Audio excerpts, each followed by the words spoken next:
Test তো একদম super super মানে সুপার ডুপার, আর এতটাই সফট যে 32 অল আউট হয়ে গেলেও আরামসে পেটে চলে যাবে। এরকম সুপার টেস্টি বানাতে গেলে কয়েকটা ছোট ছোট টেকনিক আছে।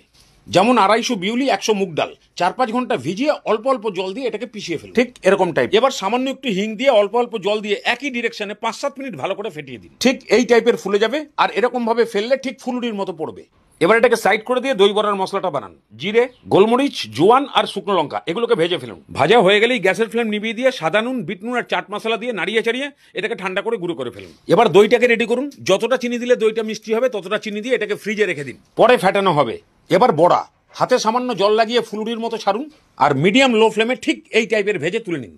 বড়াগুলো এখন হালকা ঠান্ডা হয়ে এসছে, পুরোপুরি ঠান্ডা হয়নি। এবার একে জল খাওয়াতে হবে, তাহলে বড়াগুলো ডুবে যাওয়ার মতন জল আর পরিমাণ মতো নুন আর ওই ভাজা মশলাটা খানিকটা দিয়ে জলটাকে গুলিয়ে দিয়ে ওই বড়াগুলোকে ঢেলে দিন। কোনো একটা ভারী জিনিস দিয়ে চাপা দিন যেন বড়াগুলো ডুবে থাকে, এইভাবে আধ ঘন্টা পর ঠিক যেমন 1 মাসের বাচ্চাকে আলতো হাতে ধরতে হয় সেরকম ভাবে ধরে আলতো ভাবে চিপে জল ঝরিয়ে রাখুন। এবার ফ্রিজ থেকে দইটাকে বার করে ভালো করে ফেটিয়ে দিন। একদম ইন্টেন্সিভ কেয়ার ভেসলিনের মতো দেখতে হবে। বাস এবারে আপনাকে দই বড়াওয়ালা হতে হবে।